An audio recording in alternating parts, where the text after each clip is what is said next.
হয় মই এইটো আজি দেখা পাইছো নিউজটো মই দেখা পাইছো আৰু এইটো লৈ পেলাই বহুত মানে হেৰি চলি আছে তো মই এইটোৱে ক'ব খুজিছো আচলতে যোৱা 18 নৱেম্বৰত আমাৰ মৰমৰ শিল্পী জুবিন গাৰ্গৰ যিটো জন্ম জয়ন্তী আছিল আমি সকলোৱে পালন কৰিছিলো কিন্তু চৰ অঞ্চলত মানে এইবিলাক কি হৈ গৈ বোলে ফাংচনৰ নামত কিবা এটাৰ নামত আচলতে তাতে জুৱাৰ চলে আৰু সেই হিচাপত তাতে জুৱাৰ খেল বহাই আৰু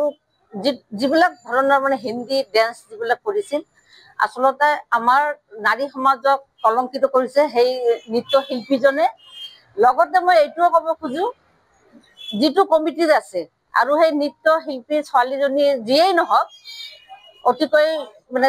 বেয়া কাম কৰিছে মই আমাৰ ধুবুৰী জিলাৰ জিলা আয়ুক্ত মহোদয় দিবাকৰ নাথ ছাৰক মই এইটোৱে মই কম যে তেখেতে নিজাববীয়াকৈ এইটো তদন্ত কৰি অনতি পলমে সেইকেইটা মানুহক এৰেষ্ট কৰি অকল মতা মানুহখিনিকে নহয় বা কমিটিৰ মানুহকো নহয় সেই নৃত্য শিল্পী ছোৱালীজনীকো এৰেষ্ট কৰিব লাগে কৰি তেওঁলোকক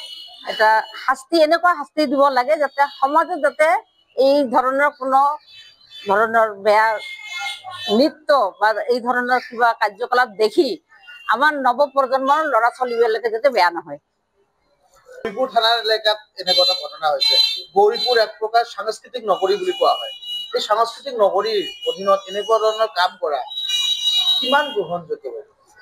এইটোতো অতি দুৰ্ভাগ্যজনক কথা যিহেতু মই গৌৰীপুৰৰে ছোৱালী হয় কিন্তু আমাৰ এই যিবিলাক ফাংচনৰ নামত বা যিবিলাক এইবিলাক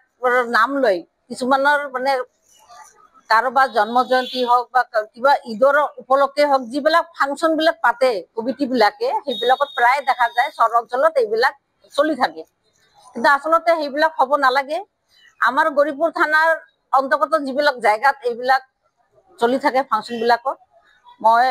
আমাৰ গৌৰীপুৰ থানা ভাৰপ্ৰাপ্ত আৰক্ষী বিষয়া জ্যোতিপ্ৰসাদ দাসক মই এইটোৱে অনুৰোধ জনাম পৰৱৰ্তী কালত যাতে তেখেতৰ